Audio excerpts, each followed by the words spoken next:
บสบายดีพ่อแม่พี่น้องเธอจำหมักพริกหลายๆแล้วเป็นหมอสื่อนะ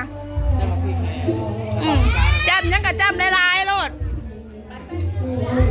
หน่อยพุทธิพอน้องสิอันนั้นแล้วทายนี่แหละ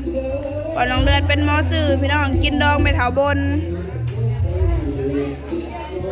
ยังบ่ได้ผูกแขนให้ได้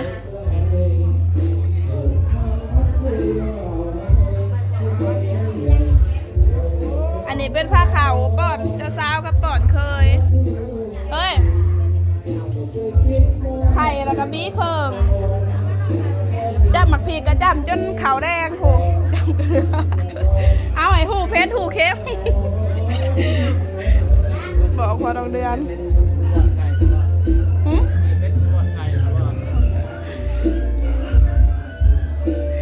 หูแขนจะบ่าวจะสาว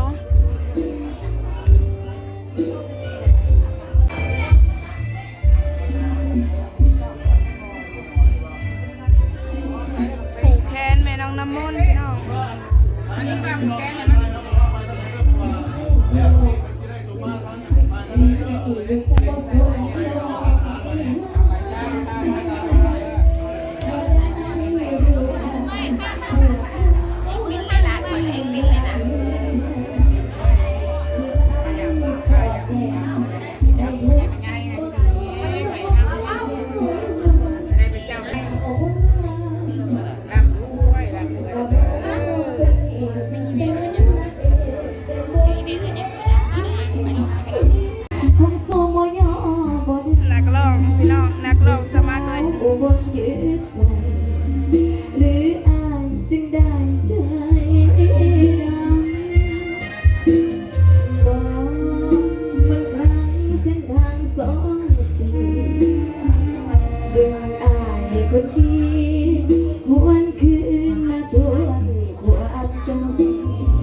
เดือนเข้าไปเลยโจมพักควันหมอสื่อ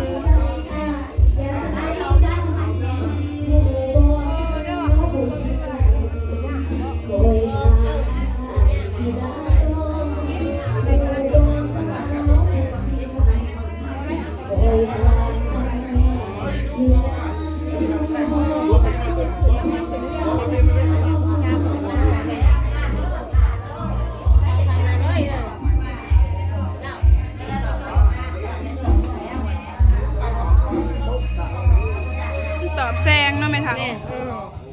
ก็หมักที่สับแดงสับมันออกแดงเนาะพอสื่อทำตรงนี้ใช่ไหมเอาคนเต้แล้วเราทำ5 พอยร้อยเจ้าเอามาพอยร้อยเนาะอย่าบริโนอยโทรนำเพิ่นเอาเจ้าเอาไผ่ซะนี่แหละนี่มอซื้อแล้วก่อนเลยมอซื้อเด้นี่แหละนี่มอซื้อแล้วก่อนมอซื้อผู้เดียวบอกมอซื้อนี่แหละมอซื้อห้านี่แหละก่อนน่ะเอา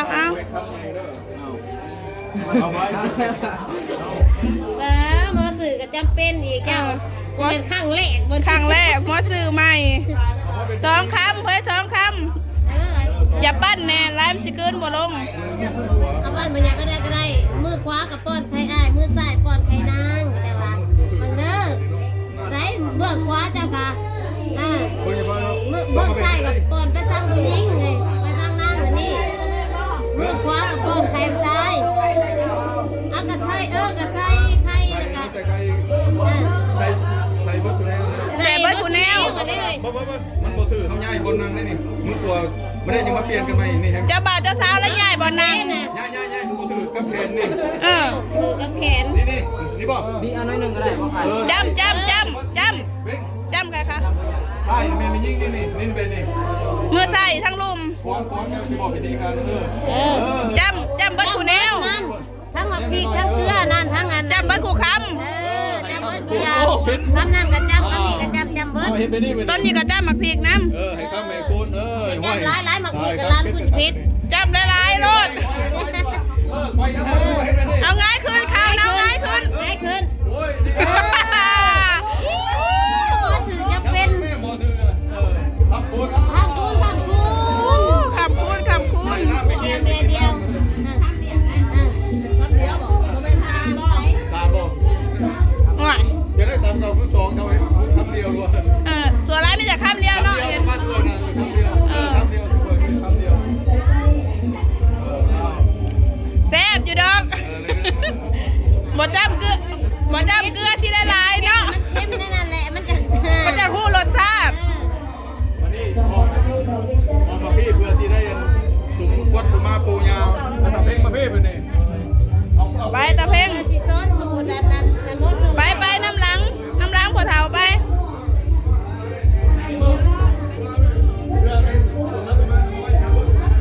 ใครมาทานไม่เท่าจ้ำยางกันเต็มคำรสจังหู้รสชาติชีวิตผัวเมียมัน ทั้งเผ็ดทั้งเค็ม ผัวเมียทั้งเผ็ดทั้งเค็มทั้งหวาน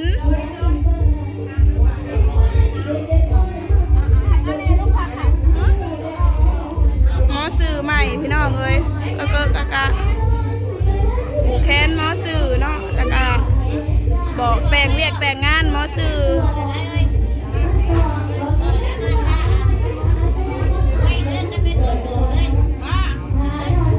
สันหยอกๆให้หมอสื่อกันเฮ้ย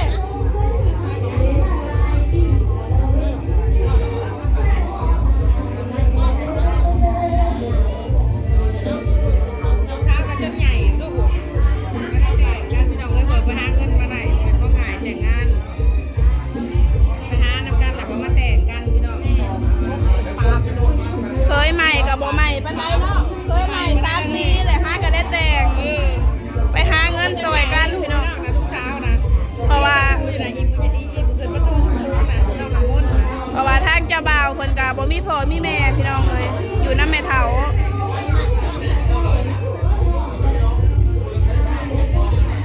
ห่วยโอ้ได้พูดหมอสื่อ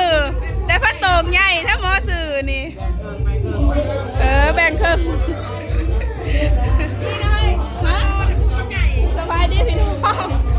พวกเป็นพี่น้องคน เฮ้ยหมอสื่อนะสั่นกว่าเจ้าบ่าวเจ้าสาวอีก เขาสื่อตื่นเต้นเลย หมอสื่อใหม่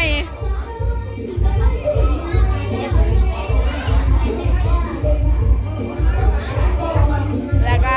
ส้มมาปูญาบัดนี้พี่น้องคือว่าเจ้าบ่าวนะแล้วบ่มีพ่อมีแม่อยู่น้ำป่าน้ำลูกน้ำแม่เฒ่า โอ้เฉพาะแล้วจังเห็นใจหาแต่งกันเองคนเดียวก็ดีเด้อ แม่น เฮ้ย แต่แล้วก็มีเอื้อนมีซ่านอยู่ ผู้สู่ชีวิตน้ำเพลงเดี๋ยวนี้ คุณลูกสาวกะลูกสาวน่ะเกิดอันพร้อมกันกับน้องคิมพี่น้องน้องว่าคิม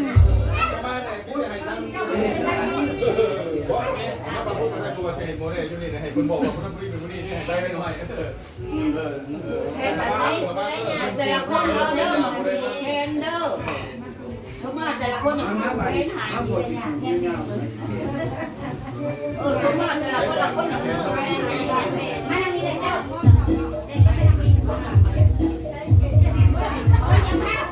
ป่าใหญ่บ่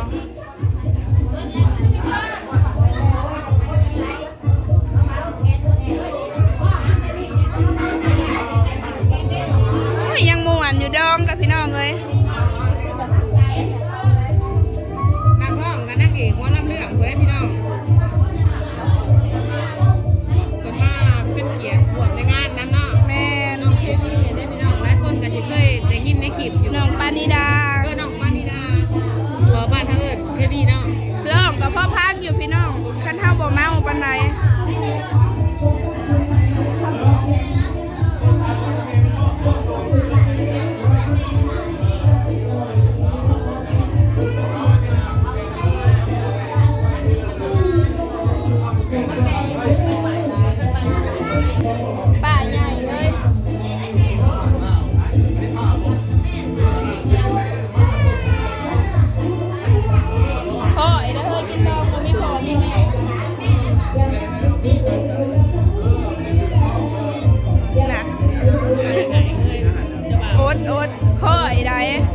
ว่าส้มมาป้าลุงบัดบ่เห็นพ่อเห็นแม่อะนะ